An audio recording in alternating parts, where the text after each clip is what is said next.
The hegemony of the 13 ascendant species had ruled the stars for 11,000 years. They had watched younger races crawl out of their birth worlds, reach for the sky, and eventually bow before the ancient powers. It was the natural order of things. The strong ruled, the weak submitted. This was how it had always been. When their long-range sensors detected radio signals coming from a small blue planet in an unremarkable solar system, the hegemony felt no concern. They had seen this before. A primitive species learning to shout into the void. In a few centuries, they would send diplomats. The newcomers would join the hegemony as a provisional race, and in 3,000 years, if they proved worthy, they might earn a voice in galactic affairs. But humanity grew faster than expected. The Velthari, masters of diplomacy and manipulation, had been watching Earth for decades. They learned human languages. They studied human history. They saw the wars, the famines, the atomic weapons humans had used on each other.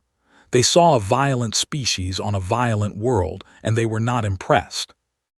In the year 2187, a Velthari diplomatic fleet entered the Sol system.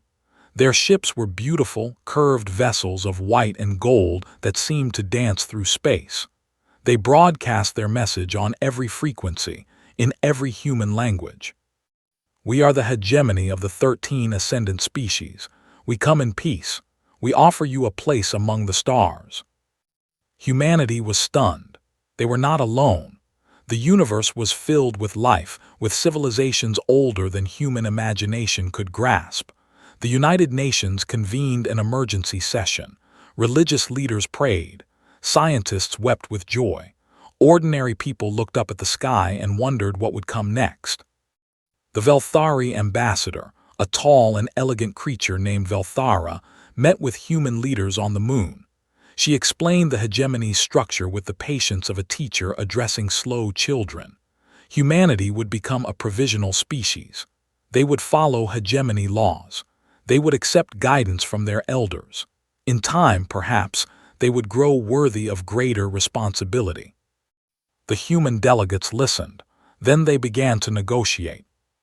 Ambassador Velthara found this amusing at first. The primitive creatures thought they could bargain with civilizations that had existed for millions of years. She explained, gently, that this was not how things worked. The hegemony's offer was generous. Other options were less pleasant. Humanity kept negotiating. Weeks passed, then months. The Velthari grew irritated. The other ascendant species grew impatient. The Kethari, the hegemony's enforcers for 10,000 years, suggested that perhaps a demonstration was needed, something to remind the young species of their place in the natural order. The Hegemony Council voted. The decision was nearly unanimous. Humanity needed discipline. The attack came without warning on a clear spring morning.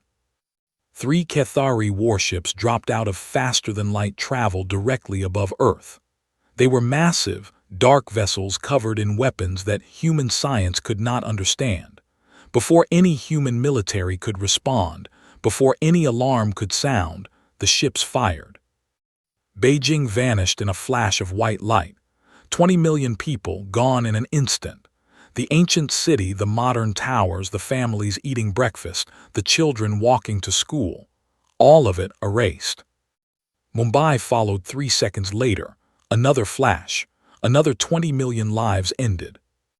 Sao Paulo was last.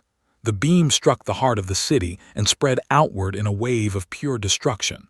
7 million more souls joined the dead. 47 million human beings died in 18 minutes.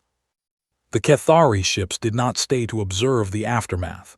They jumped back to hegemony space, their mission complete. A lesson had been delivered. The young species would now understand their place. In a small apartment on the outskirts of Sao Paulo, a 7-year-old girl named Elena Vasquez had been eating breakfast with her grandmother when the sky turned white. The shockwave shattered every window in their building. The heat scorched the walls, but they were far enough from the center to survive. Elena ran to the window and looked toward the city where her parents had gone to work that morning. There was nothing left, only a column of smoke and fire rising into a sky that had turned the color of blood. Her grandmother pulled her away from the window, held her close, and wept.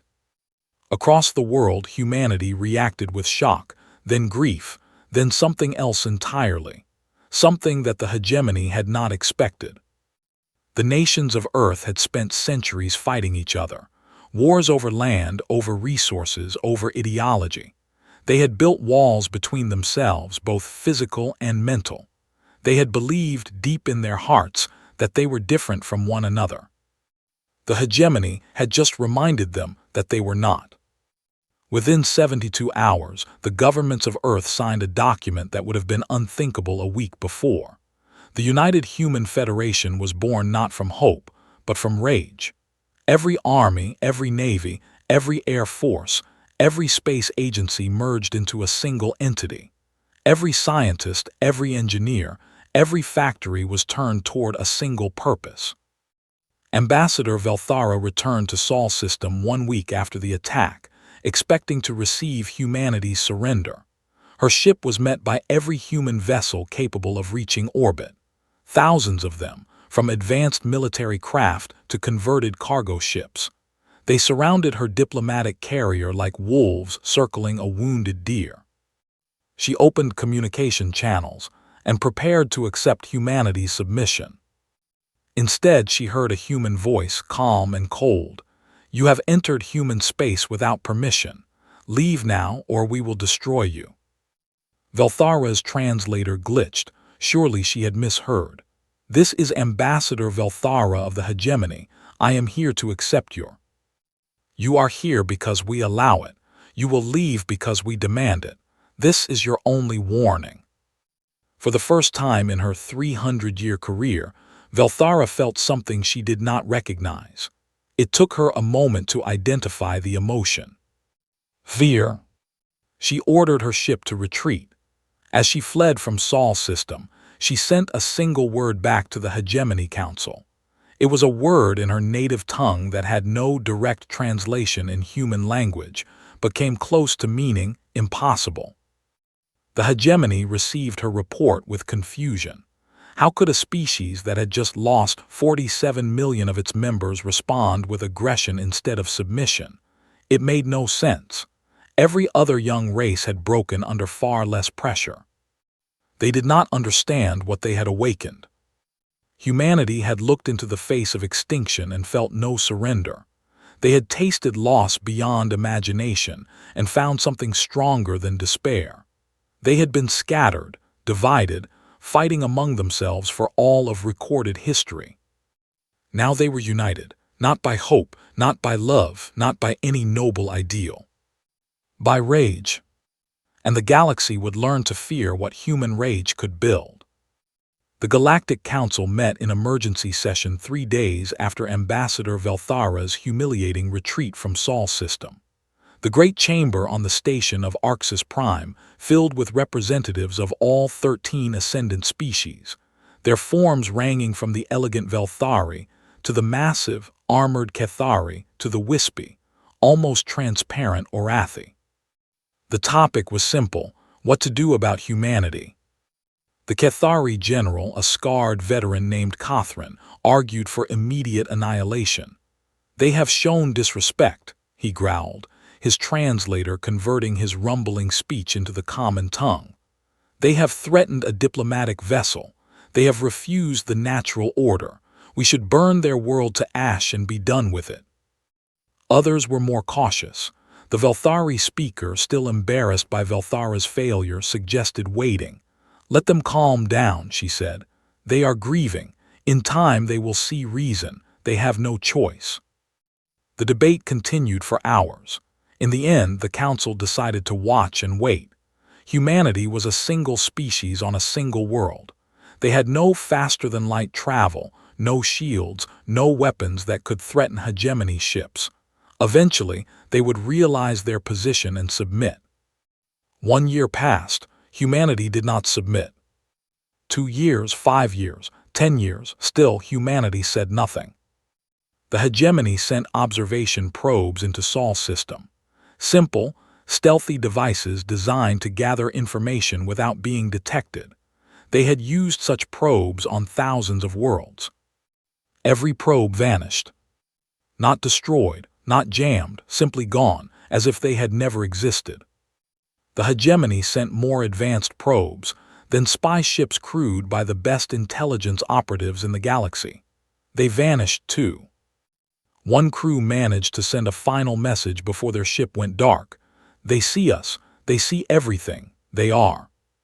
The transmission ended there. By the 15th year, the hegemony grew nervous. They had expected attack. They had expected negotiation. They had expected something.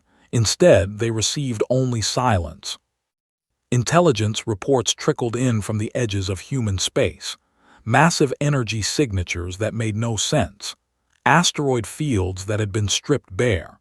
Strange signals and frequencies that hegemony science could not decode. And always, the sense of being watched. The Velthari proposed a preemptive strike. We should destroy them now while we still can, their new speaker argued.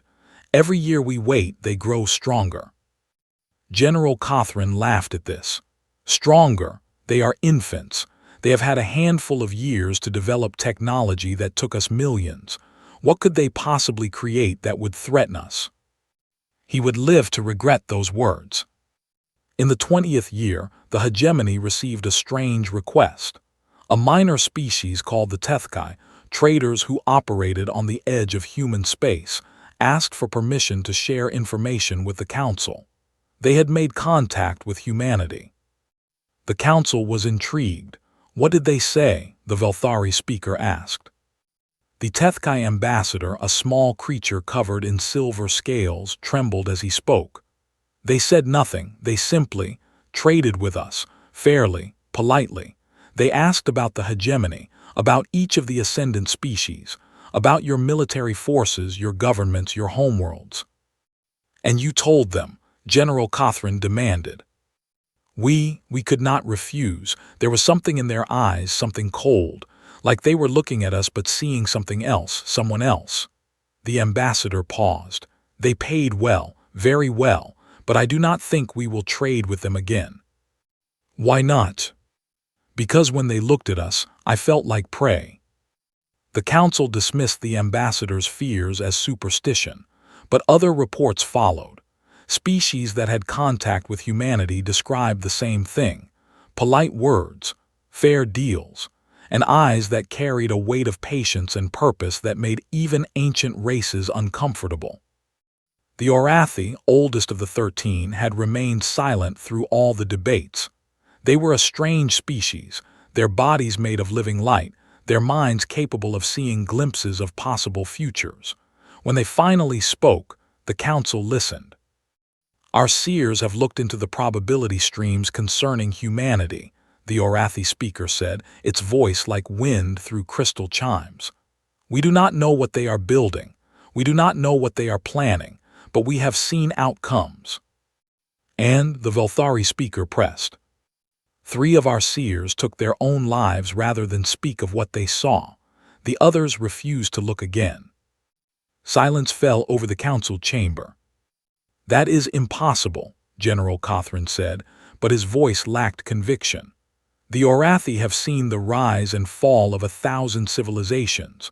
What could one young species possibly?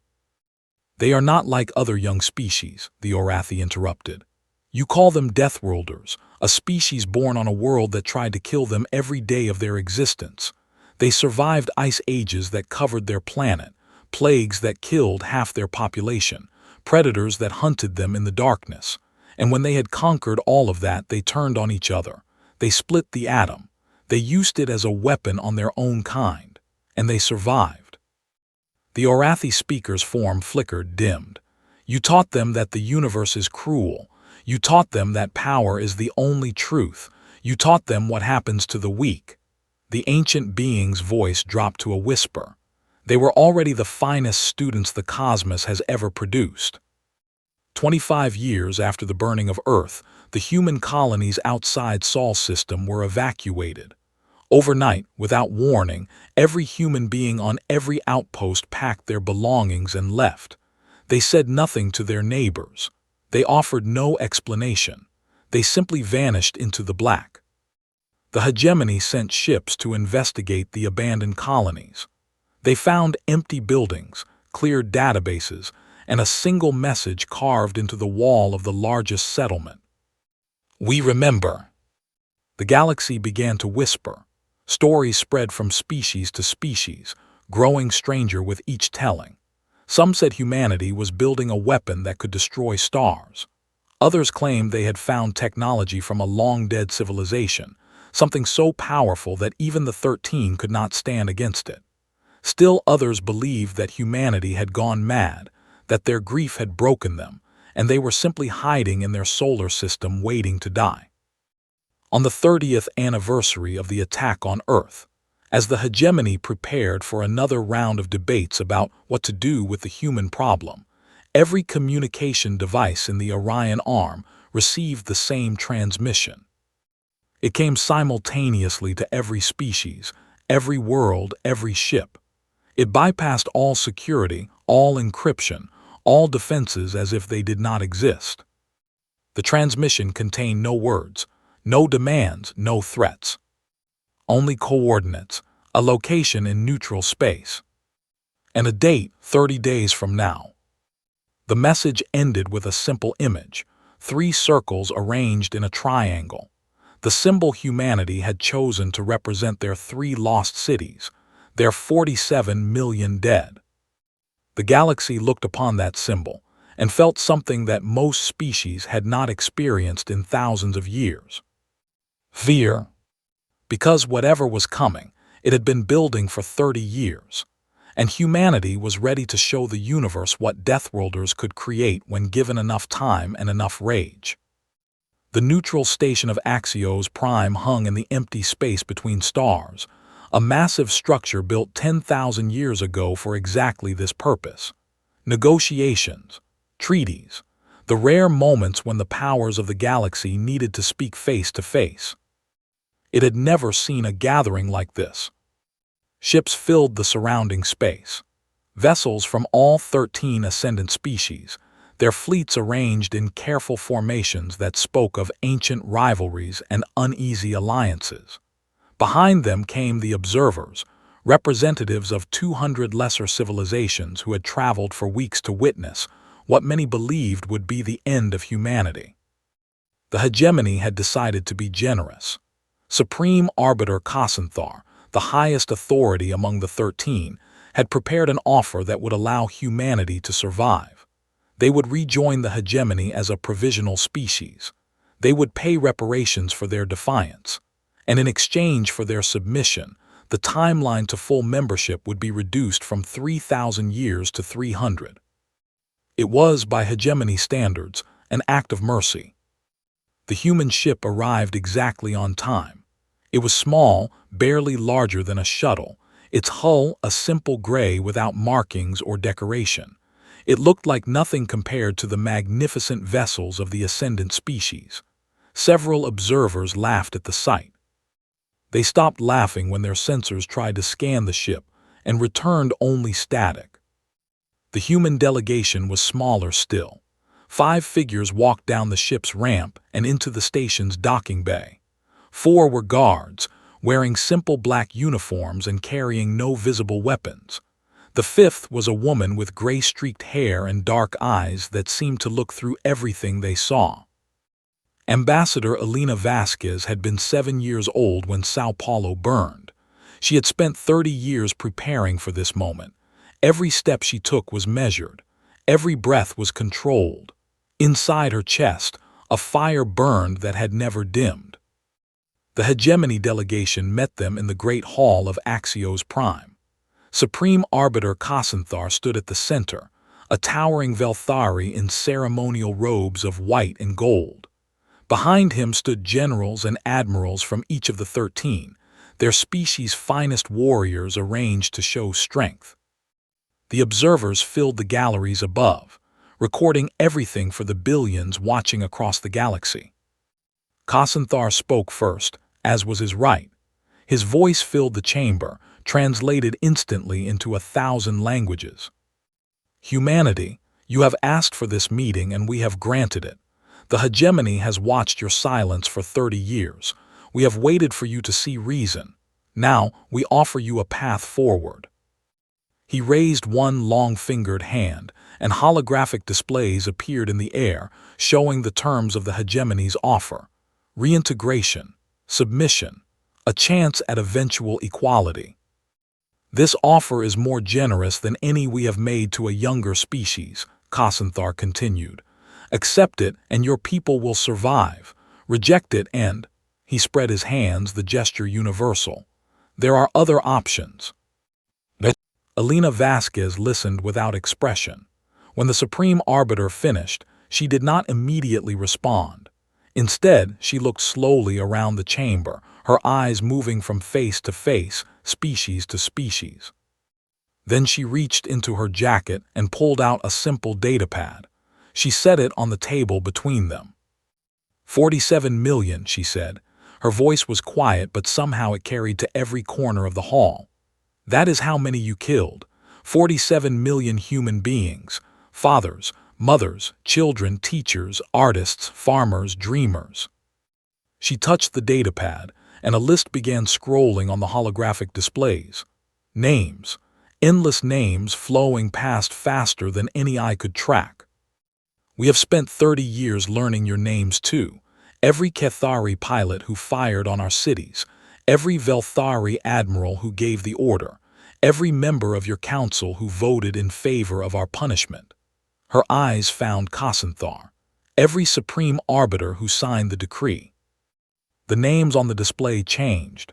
Now they showed faces, alien faces from a dozen different species, officers, politicians, bureaucrats.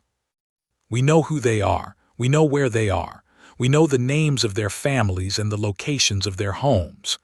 Elena's voice remained calm, almost gentle. "We have been very thorough."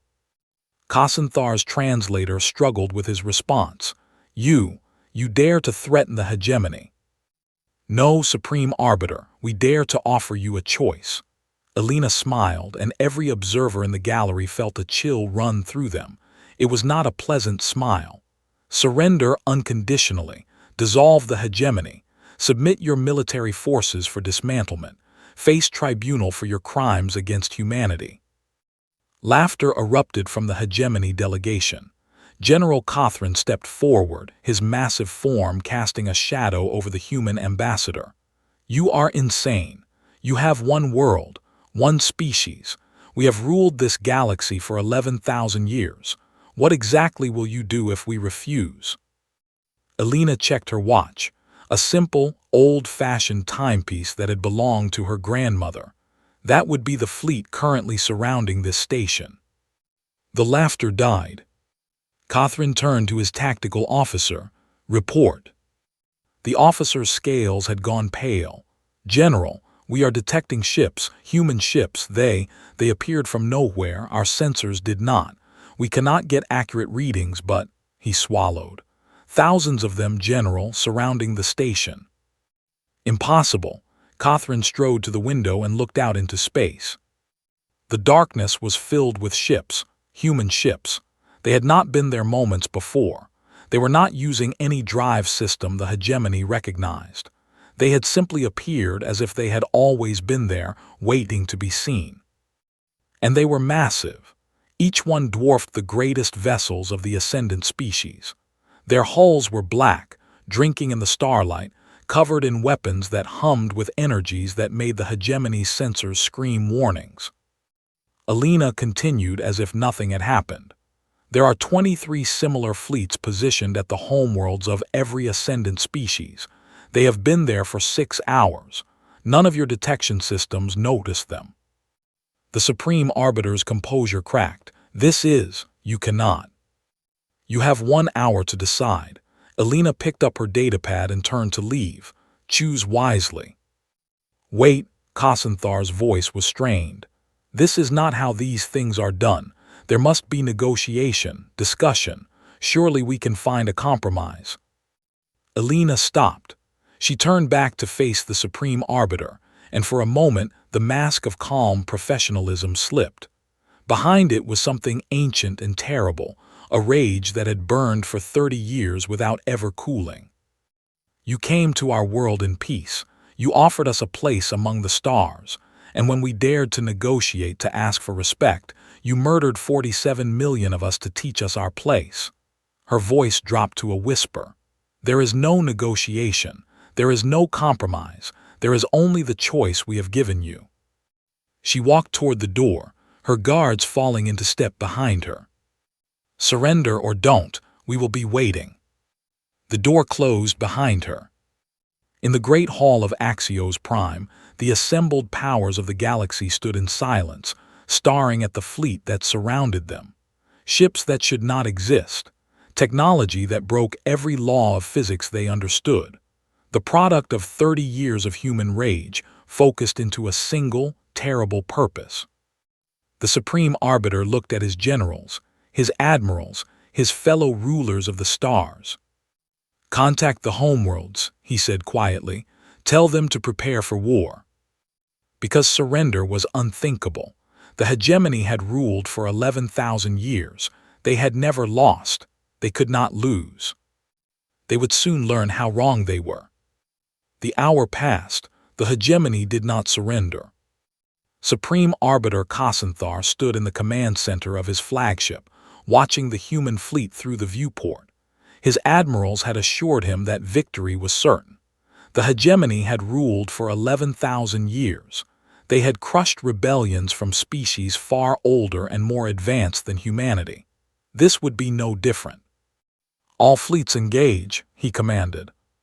Across the galaxy, at every ascendant homeworld, hegemony forces opened fire on the human ships. Weapons that had conquered 1,000 civilizations unleashed their fury. Beams of pure energy, missiles that could crack planets, gravitational weapons that could tear ships apart at the molecular level. The human ships did not move. The attack struck their hulls and simply stopped. No explosions, no damage. The energy was absorbed, redirected, nullified. The missiles detonated against shields that glowed with a soft blue light, leaving no mark. Then the human ships fired back. The command center shook as the first hegemony vessel exploded, then another, then a dozen more. Kasanthar gripped his console as he watched his fleet being torn apart. What is happening? He demanded. What weapons are those? His tactical officer was weeping. We do not know, Supreme Arbiter. Our computers cannot analyze them. The physics make no sense. It should not be possible.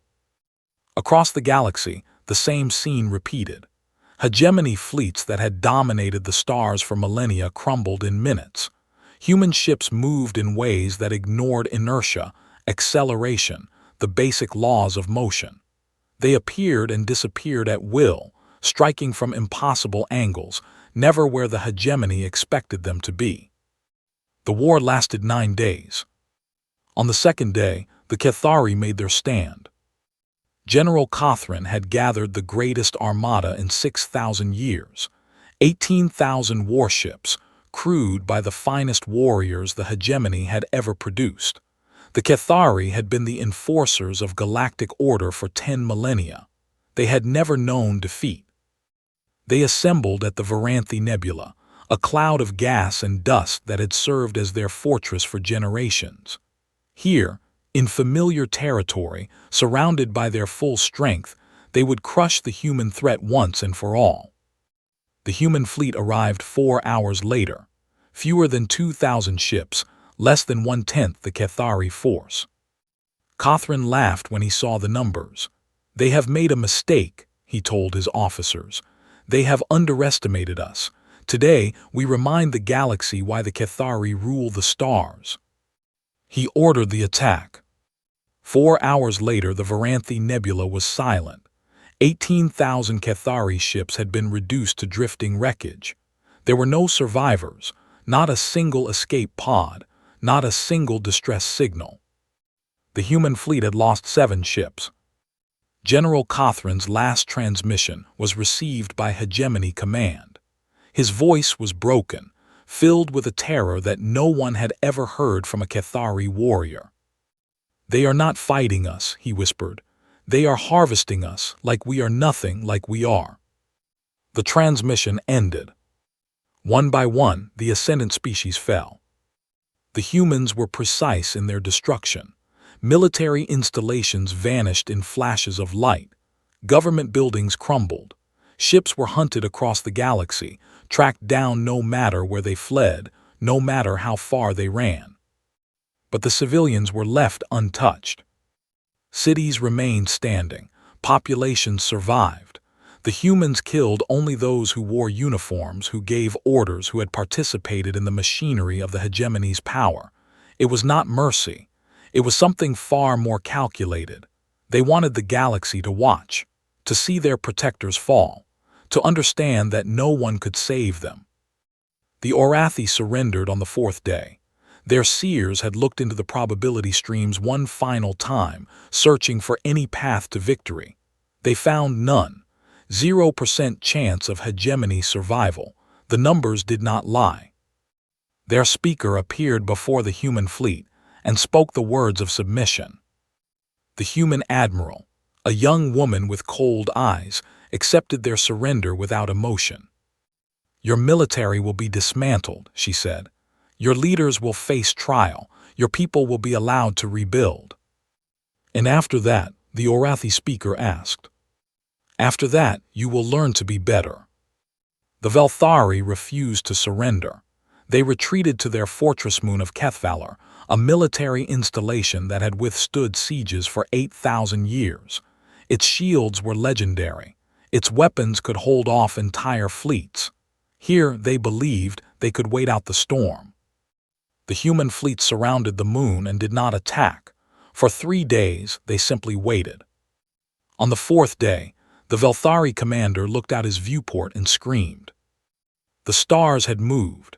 The familiar constellations that had guided his people for millions of years were gone, replaced by a darkness that seemed to swallow all light. And in the center of that darkness, growing larger with each passing moment, was something that should not exist. The humans had moved their moon, not destroyed it, moved it, relocated it to orbit a black hole. The commander opened communication channels and begged for terms. "Surrender was offered," the human admiral replied. "You refused. Now you will watch your fortress fall into the void. Your people on the homeworld will survive. You will not." The transmission ended. The Velthari commander spent his final hours watching the black hole grow larger, feeling the gravity tear at his fortress, knowing that there was nothing he could do. By the 8th day, only scattered resistance remained. Ships that had fled to the outer reaches of the galaxy, hopping to hide among the stars. Generals who refused to accept defeat, launching futile attacks that accomplished nothing. The humans hunted them all. On the 9th day, Supreme Arbiter Kasanthar sat alone in his private chambers. His fleet was gone. His guards had fled. His empire, 11,000 years of rule, had crumbled in less than 2 weeks. He activated his personal communicator and sent a message to the human flagship. "I offer my surrender," he said, his voice empty. "I offer peace, the same peace we offered you 30 years ago. Surely we can begin again. Surely there can be forgiveness." The response came from Ambassador Elena Vasquez herself. Her face appeared on his screen, older now, lined with the weight of 30 years of preparation. But her eyes were the same. The eyes of a 7-year-old girl who had watched her city burn. "You offered us peace when you were strong," she said. "You expected us to accept our place, to bow before our betters, to be grateful for whatever scraps you threw us." She leaned closer to the camera. "No." The transmission ended. 30 minutes later, human soldiers stormed the Supreme Arbiter's chambers. They found him sitting in his chair, staring at the wall, unable to comprehend what had happened. They bound his hands and led him away to face judgment. The war was over. The hegemony which had ruled the Orion Arm for 11,000 years had fallen in 9 days. Their fleets were wreckage. Their leaders were prisoners. Their power was broken forever. And across the galaxy, Species that had lived under hegemony rule for generations looked up at the stars and wondered what would come next. The humans had not come to conquer. They had not come to rule. They had come for something far more terrifying. They had come for justice.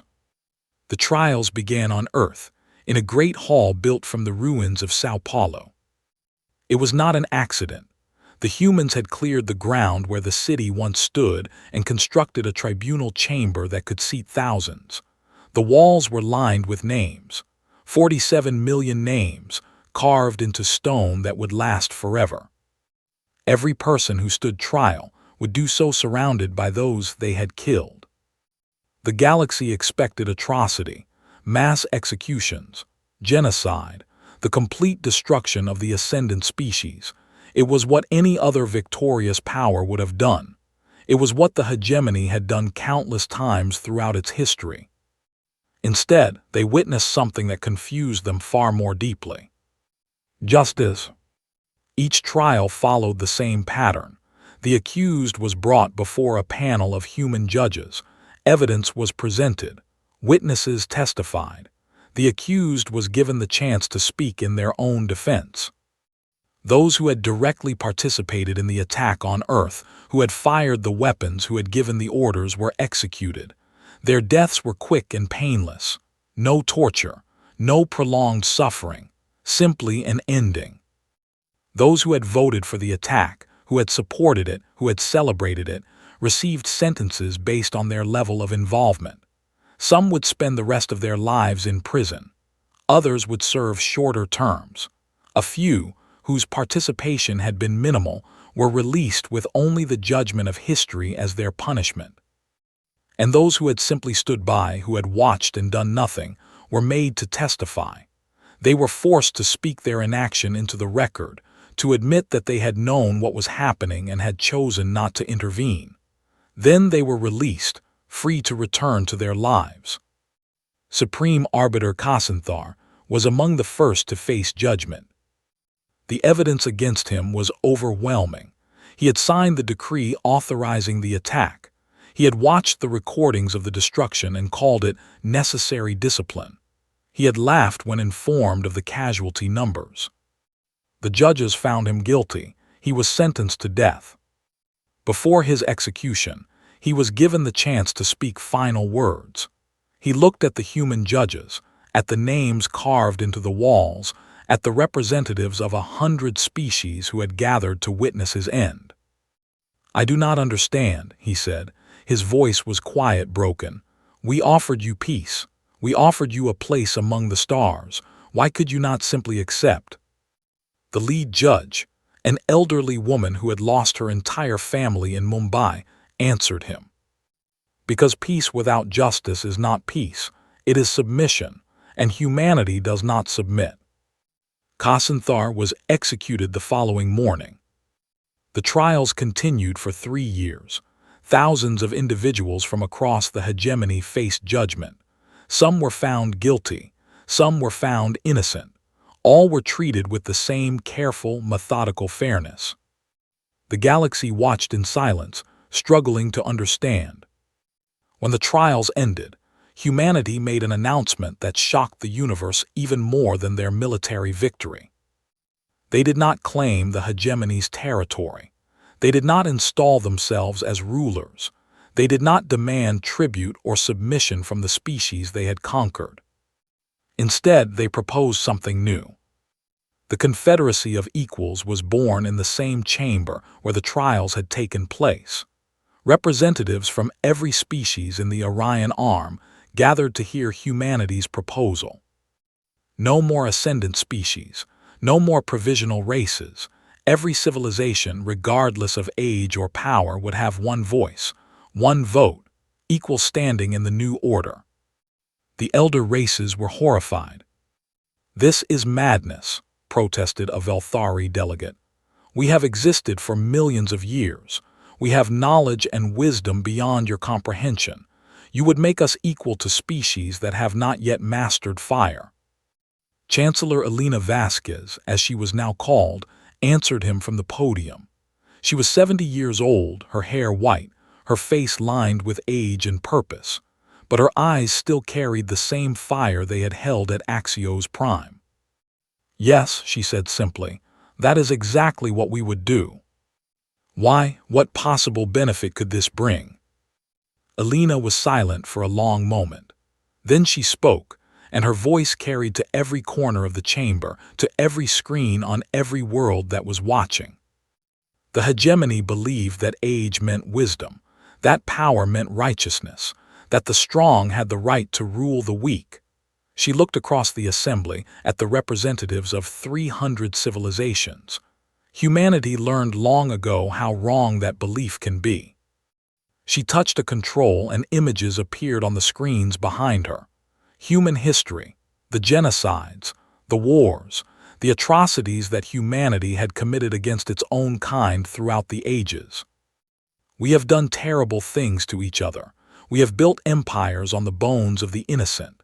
We have justified cruelty in the name of civilization, progress, divine right." Her voice hardened. "And we have spent centuries trying to do better, building monuments to our shame so that we would never forget." The images changed. Now they showed memorials, museums dedicated to remembering the darkest chapters of human history, schools where children learned about the mistakes of the past. "When you attacked us, you thought you were teaching us our place. Instead, you reminded us of something we should never have forgotten." Alina's eyes found the Velthari delegate. "Power without justice is tyranny. Wisdom without compassion is cruelty, and a civilization that cannot admit its mistakes is doomed to repeat them." She stepped back from the podium. "The hegemony ruled through fear for 11,000 years. The Confederacy will not rule at all. We will simply watch and remember." Her gaze swept the assembly one final time. "We suggest you give us nothing to remember." Silence filled the chamber. Then slowly, the Orathi delegate rose from their seat. The ancient being, whose species had seen the rise and fall of countless empires, spoke in a voice like crystal wind. "We accept." One by one, other species followed. The Tethkai, the Vren, dozens more, then hundreds. Even some of the former ascendant species, their pride broken but their wisdom intact, agreed to the terms. The Confederacy of Equals was born. In the years that followed, the galaxy changed. Wars still happened, conflicts still arose, but there was a new understanding, a new balance. The strong could no longer crush the weak without consequence. Every species had a voice. Every civilization mattered. And behind it all, humanity watched. They did not seek power. They did not demand worship.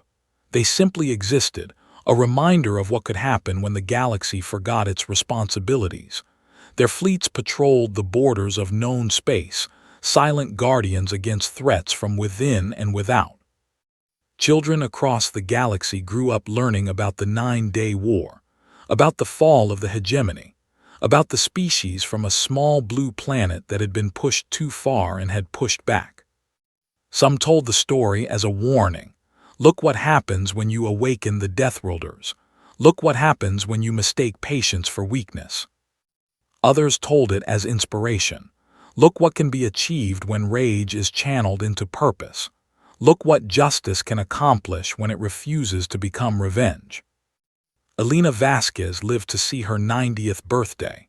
She spent her final years in a small house overlooking the memorial that had been built where Sao Paulo once stood. Every morning, she would walk among the names of the dead and remember. On her last day, she sat on her porch and watched the sunset paint the sky in colors of gold and red. A young reporter had come to interview her, to ask the question that everyone still wanted answered. "Chancellor, after everything that happened, do you regret any of it? The war, the trials, the Confederacy?" Alina was silent for a long time. When she finally spoke, her voice was soft but clear. "I was 7 years old when they burned my city. I spent the next 63 years working toward this moment, building toward it, dreaming of it." She smiled, and for just an instant she was that young girl again, standing at a window, watching the sky turn white. Regret is a luxury for those who have the option to do nothing. We never had that option. She turned to look at the memorial, at the names of 47 million souls who had been lost. We chose vengeance, but we made it mean something. We made it build something. And maybe, just maybe, we made the galaxy a little bit better than we found it. Her eyes closed. That will have to be enough. Elena Vasquez died that night, peacefully in her sleep. The galaxy mourned her passing. Memorials were held on 1,000 worlds. Her name was carved into stone beside those she had spent her life avenging. And on Earth, in the great chamber where justice had been served, a new inscription was added to the wall.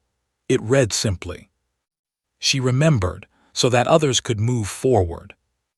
Above it hung the symbol of the Confederacy of Equals, 3 circles arranged in a triangle, representing the 3 cities that had burned.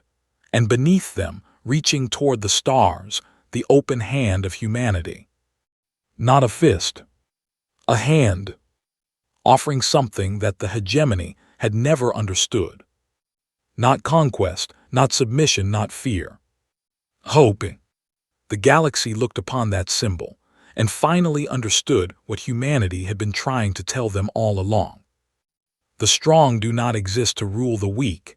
They exist to protect them, to lift them up, to help them become strong in turn. And humanity, forged in the fire of their own rage, had become strong enough to teach that lesson to the stars.